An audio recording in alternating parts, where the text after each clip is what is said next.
Hi hi. UK-യിലുള്ള Boche fans charitable ട്രസ്റ്റിന്റെ coordinator ഉണ്ട് ഷിബു. പുള്ളിയാണ് ഈ വീഡിയോ എനിക്ക് അയച്ചു തരുന്നത്. അങ്ങനെ ഞാൻ കാണുന്നത്. വല്ല കരാട്ടയൊക്കെ പഠിച്ചിട്ടുണ്ടോ? ആ ബൈക്കുകാരനായിട്ട് ഒരു മൽപ്പിടുത്തം അവിടെ നടന്നു. നിങ്ങൾ ഒരു ഗുസ്തി പിടുത്തം നടത്തി ജസ്റ്റ് നിങ്ങളുടെ കയ്യിൽ നിന്ന് മിസ്സായതാണ്. ആ പിടുത്തം കിട്ടിയിരുന്നെങ്കിൽ അയാളുടെ പണി തീർന്നേനെ. നിങ്ങളുടെ ആ ധീരതയുണ്ടല്ലോ, ആ ഒരു ചങ്കുറ്റം, നമ്മൾ പയറ്റി നോക്കി അങ്ങേയറ്റം. അത് കഴിഞ്ഞിട്ട് എനിക്ക് ഇഷ്ടപ്പെട്ട അത് മിസ്സായി പോയല്ലോ. പിന്നെ നിങ്ങളൊരു ചവിട്ട് നാടകം നടത്തുന്നുണ്ട് അവിടെ. കാല് ഇതിങ്ങനെ ഇട്ടിട്ട് ചവിട്ടണ അങ്ങനെ ഇട്ടിട്ട്.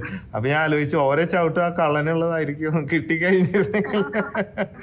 സ്ത്രീകൾക്ക് ഒരു മാതൃകയാണ്. പേടിക്കാതെ ധൈര്യത്തിൽ ആണാണെങ്കിലും കൈ നോക്കാം എന്നുള്ളത്. ആ ചങ്കുറ്റാണ് എന്നെ വിളിക്കാൻ തോന്നിപ്പിച്ചത്. അപ്പൊ ഈ വീഡിയോ കാണുമ്പോ കള്ളന്മാർക്ക് മനസ്സിലാവും 6.5 പവന് പകരം 7 പവന്റെ 916 മാല ഇട്ടിട്ടാണ് സഹോദരി ഇനി നടക്കണേന്നുള്ളത് വ്യക്തമായിട്ട് അറിയാം. സൂക്ഷിച്ചൊക്കെ മുമ്പോട്ട് പോവാ. ഈ സ്വർണം പോയാലും നമുക്ക് തരാൻ കുഴപ്പമില്ല. ആരോഗ്യം നോക്കണം. വലിയ അപകടത്തിൽ നിന്ന് രക്ഷപ്പെട്ടത്. അപ്പോ ശരി, എന്നാല് വരുമ്പോ കാണാം കേട്ടോ. Thank you very much.